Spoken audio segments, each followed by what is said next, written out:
ফিলিস্তিনে ইসরায়েলি গণহত্যার প্রতিবাদে মার্কিন যুক্তরাষ্ট্রের দূতাবাসের সামনে মানববন্ধন করছে IUBATর শিক্ষার্থীরা। আরও জানাতে বারিধারা থেকে যোগ দিয়েছেন সহকর্মী খালেদ রায়হান।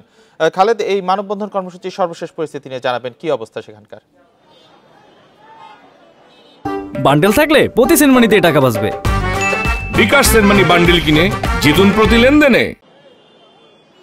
দেখুন, কিছুক্ষণ আগে শুধুমাত্র IUBATর শিক্ষার্থীরা মানববন্ধন বা অবস্থান কর্মসূচি পালন করলেও কিছুক্ষণ আগে আমরা দেখেছি যে এখানে বিভিন্ন শিক্ষা প্রতিষ্ঠান, সাধারণ মানুষ তারাও কিন্তু এই জায়গাটিতে অংশ নিয়েছে এবং নিশ্চয়ই দেখতে পাচ্ছেন যে আমেরিকান এম্বাসি, মার্কিন দূতাবাসের কিছুক্ষণ আগ পর্যন্ত তারা রাস্তার ওই পারে মানে ভাটারা থানার অংশে ছিল, এখন কিন্তু তারা এই পারে মানে মার্কিন দূতাবাসটি যেই অংশে ঠিক সেই অংশেই তারা কিন্তু অবস্থান করছেন। তার মানে এই মার্কিন দূতাবাসের মাঝখানে যে সড়কটি রয়েছে, যেটাকে সার্ভিস রোড বলে, তার পাশে যে প্রধান সড়ক, সেখানেই কিন্তু তারা এখন অবস্থান করছেন, তারা মানববন্ধন করছেন এবং তারা ফিলিস্তিনিদের পক্ষে তারা বিভিন্ন রকমের প্লেকার্ড, বিভিন্ন রকমের স্লোগান তারা কিন্তু এখানে দিচ্ছেন। নিশ্চয়ই দেখতে পাচ্ছেন যে কি পরিমাণের শিক্ষার্থী, সাধারণ মানুষ বিভিন্ন জায়গা থেকে দুঃখিত এখানে তারা কিন্তু এসে অবস্থান করছে। এবং আরেকটি বিষয় যদি একটু দেখানোর চেষ্টা করি, তার ঠিক পাশে আমরা দেখতে পাচ্ছি যে সেনাবাহিনী তারাও কিন্তু আসলে এখানে অবস্থান করছেন। যে কোনো রকমের অপ্রীতিকর ঘটনা, যেহেতু এখানে শুধুমাত্র মার্কিন দূতাবাসী না, তার পাশে কিন্তু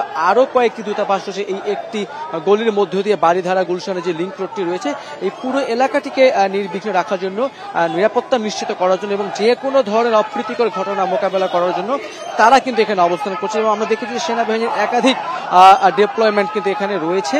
তার পাশাপাশি ঠিক আমেরিকান এম্বাসির পেছনে আমরা বিজিবির গাড়িও কিন্তু দেখেছি। এবং এখানে যারা আছেন তারা কিন্তু একটি কথাই বারবার বলছেন, তারা যেটা বলছেন যে ফিলিস্তিনি নাগরিকদের উপরে গাজায় যেই ধরনের হামলা করা হচ্ছে, শিশু, নারী এবং সাধারণ সিভিলিয়ান যারা, তাদেরকে যেভাবে হত্যা করা হচ্ছে তার প্রতিবাদে তারা কিন্তু আজকে এখানে অবস্থান করছেন। শুধুমাত্র এই জায়গাটিতেই না, এর আগে আমরা যেমনটি দেখাচ্ছিলাম ইস্ট ওয়েস্ট বিশ্ববিদ্যালয়, তার পাশে ব্র্যাক বিশ্ববিদ্যালয়, নর্থ সাউথ বিশ্ববিদ্যালয়, সরকারি বেসরকারি বিভিন্ন শিক্ষা প্রতিষ্ঠান, তারা কিন্তু তাদের পরীক্ষা, তাদের ক্লাস, সেগুলোকে বর্জন করে আজকে তারা কিন্তু এই অবস্থান কর্মসূচি, তাদের বিক্ষোভ মিছিল তারা কিন্তু পালন করছেন, তারা কিন্তু সে অবস্থান করছেন। একটি বিষয় একটু দেখানোর চেষ্টা করব, সড়কের যান চলাচল যাতে স্বাভাবিক থাকে, তাই এখানে যারা আন্দোলন করছেন, যারা বিক্ষোভ মিছিল করছেন, তারা কিন্তু নিজেরাই দায়িত্ব নিয়ে সড়কটি যাতে একটি অংশ চলতে পারে তারা কিন্তু সেই কাজটিও করছেন। আমরা কিছুক্ষণ আগে এখানে পুলিশকে দেখতে পাচ্ছিলাম, তারা সড়কের কাজটি করছিল, কিন্তু তারা কিন্তু এখন সেই জায়গা থেকে সরে গিয়ে, আমি একটু দেখানোর চেষ্টা করি, তারা সামনে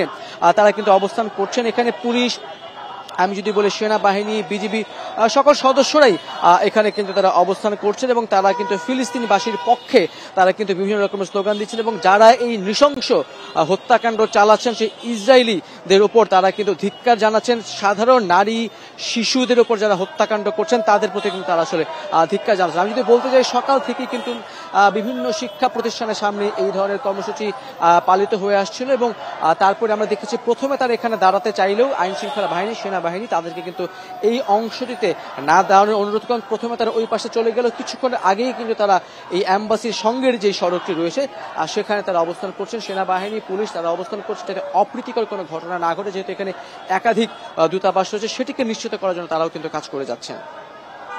গাজায় গণহত্যা হামলার প্রতিবাদে মার্কিন দূতাবাসের সামনে বিক্ষোভ করছেন শিক্ষার্থীরা, সেখান থেকে জানাচ্ছিলেন সহকর্মী খালেদ রায়হান।